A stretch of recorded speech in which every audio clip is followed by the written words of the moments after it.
This just seemed like a fitting cup for the little stupid thing I'm going to rant about. Anyways, how's it going, buddy? It's your favorite skill, it's your golden Simeon here. Hopefully you guys are having such a good day. So, the weirdest thing, not the weirdest thing, but one of the things that kind of we all figured would happen eventually is happening.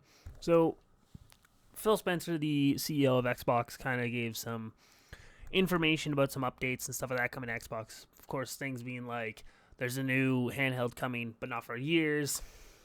They want to acquire more companies, but not as big as they did with Activision Blizzard, which is fair enough. But the biggest thing, the one thing that just like is such a, I don't want to say a no-brainer, but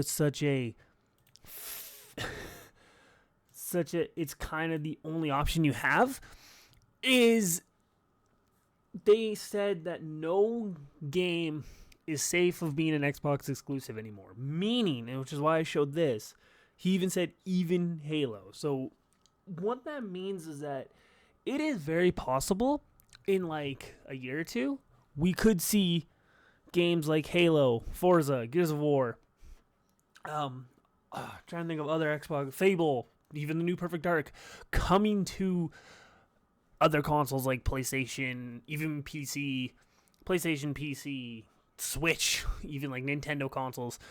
And I mean, we already see it with the new Indiana Jones that's coming out. It's going to come out. It comes out in like, I think November, December for Xbox, and then in spring for PlayStation. So it's kind of where Xbox has to be now, because they're at the point that they're not doing great. Just being honest with you, if even Phil Spencer himself is saying, like, in terms of console wars, we lost. We have to do what we can to kind of stay afloat. They're at the point now that like Activision Blizzard has to pay out and break even for them. Otherwise, they're going to be done. And it's literally the console wars are going to be between Nintendo and PlayStation. Nintendo's doing a thing of its own. PlayStation's not going to touch them. Nintendo's not going to touch PlayStation. They're both just successful in their own little bubbles. So Xbox is kind of there like, well, what do? I'm stuck. I have nowhere to go. That is the unfortunate reality that Xbox has found themselves in right now. And I mean, as somebody who owns an Xbox, I own all the Xboxes. I own the Xbox 360, Xbox One, Xbox Series X. I even own all PlayStations, Nintendo consoles. Doing this is going to help Xbox a lot. And we've already seen it with 4 of their games that they brought out. I can't remember all of them. I know Pentiment was one of them. I think Hi-Fi Rush was the other one. Sea of Thieves, and then Grounded. And Sea of Thieves, for like a month and a half, I think, or even longer, was like the best-selling game on the PlayStation. But it's an Xbox property. So, of course, Xbox is getting a cut of what is sold on the PlayStation, which helped out Xbox a lot. And even with Black Ops 6 coming to Game Pass, too, it was like Black Ops 6 and MW3, they both came to Game Pass, so you can get them on Xbox Game Pass, which helped them out a lot as well. But here's the weird thing about it, though. So, every sale of Call of Duty goes now to Xbox to help them, regardless of what console you play it on. 60 or 70, like between 60 and 70% of Black Ops 6 players are on PS5. Like, it came to Game Pass, which helped increase Game Pass by a lot. Which helped Game Pass a lot. It did. Like, I think Game Pass had like a huge increase of subscribers because it was like, like I think that they updated it to like $20 a month. That's for Ultimate though. Like, you can get the main normal one. It's like $15 a month. So it's like, do you want to pay the $70 for Call of Duty or $15? And if you pay the $15, you also get things like Halo. You get all that other stuff. Like, if you get Game Pass Ultimate, you get it for Xbox and for PC, which is kind of honestly $22 for both is like the best because you get all these games, like so many more games.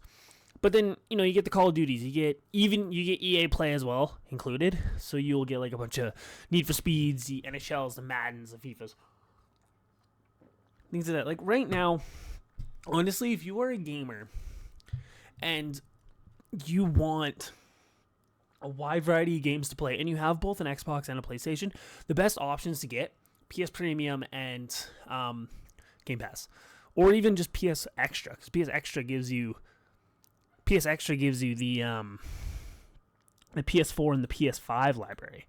So you get like I said, the best of both worlds. You get a lot of games to play, a lot of fun stuff you could do. Like, there's so much good with Game Pass and PS Plus. And this is coming from a guy who, you can't really see it, but this is coming from a guy who honestly kind of prefers physical games. But, so yeah, having all of these Xbox games now, like, Phil Spencer basically said there's nothing in the contracts that say we cannot keep this as an exclusive, or we cannot have this go to other platforms. And even he specifically called out, he's like, nothing is safe from being moved to other platforms, including Halo. Like, that is, to me, that is just wild. And a lot of people are kind of speculating, will they do Halo Infinite or will they do the Master Chief Collection? I think the best thing to do would be the Master Chief Collection, but it's still, like, shocking to me that, like, in a year or two from now, we could see Forza Horizon, we could see Forza Horizon 5, we could see Halo on PlayStation. And honestly, someone asked me about it too. They're like, what about, like, Forza Motorsport? And I'm like, PlayStation's kind of winning the simulation racing game between the two with Gran Turismo 7. Gran Turismo 7 had its problems, but PlayStation did really good to fix it. And Forza Motorsport still is okay, but it kind of, I see a lot of deteriorating. I see a lot of, basically, it's kind of dead on arrival sort of things. Like, it wasn't going as good as they hoped for. They kind of put all their eggs in one basket. They tried to go for graphics over gameplay. Like, the gameplay itself is terrible. Like, I even tried it too, because I'm like, I like Gran Turismo. I'll give it a shot. We'll see what happens. And it's just, like, no, nothing. And it's like, oh boy. It is wild to see what Xbox is doing. And I understand there's a lot of people too going about the whole cloud situation too. Which, I mean, I get it. But at the same time, it's like, nah. Like, everyone thinks that they're going more towards cloud streaming. I mean, they are. Like, they could at some point, but again, no. But, I know, I'm kind of losing my point now, and I'm rambling on. I'm going to just cut it off, shut it off here. But I just want to talk, because it's so weird that we could technically, in a few years, like one or even like a year or two from now, we could even be as close as, like, in like a few weeks when it's Game Awards, that we see something at the Game Awards about Forza Horizon. It could be Forza Horizon, it could even be Halo, it could be Gears of War. One of those games all of a sudden coming to PlayStation 5. But then begs the question of, is it going to be worth it just to wait in case that happens? Or you get an... Because Xbox still has talked about wanting to still be in the console game as well, making consoles. So then it's like, how are you going to do that, though? Because people are just going to be like, well, why would I do that when I could easily just wait it out and just wait to get a console? Like, or just, why would I pay the money to buy this Xbox now when I could just wait like a year for the other game? I got other things to play. I'm good. So it's kind of a battle between Xbox. But hearing Phil Spencer himself just straight up be like, Halo could come to PlayStation. There's no rule saying we can't do that. And it's like, in a way, you're like, is he trying to literally go for gaming should be accessible everywhere? Which is one of their mottos, and it's kind of a good, proper motto, honestly. Or is he trying to go for more of the, we're kind of desperate. We spent $69 billion on a company, and right now they're not really paying out right now. So we need to do whatever we can to break even.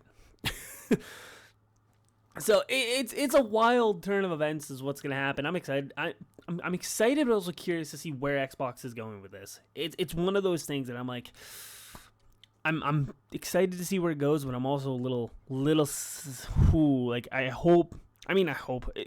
Phil Spencer I know what he's doing. He knows what he's doing. We trust that he knows what he's doing. He honestly has actually brought an Xbox to a really decent spot, to the point that there was a time I would have preferred Xbox over PlayStation. It was actually a time I contemplated, do I like Xbox more than PlayStation, just because of, like, just some of the moves they were making, just how accessible it was for games, like Game Pass, right? Like, get things like Game Pass and things like that. It was just easy. But anyways, that is going to do it for me, my little rant. Thank you guys for listening. Thank you guys for watching. You guys are all awesome, amazing. I love and care for y'all, and I'll see you all next time. Peace.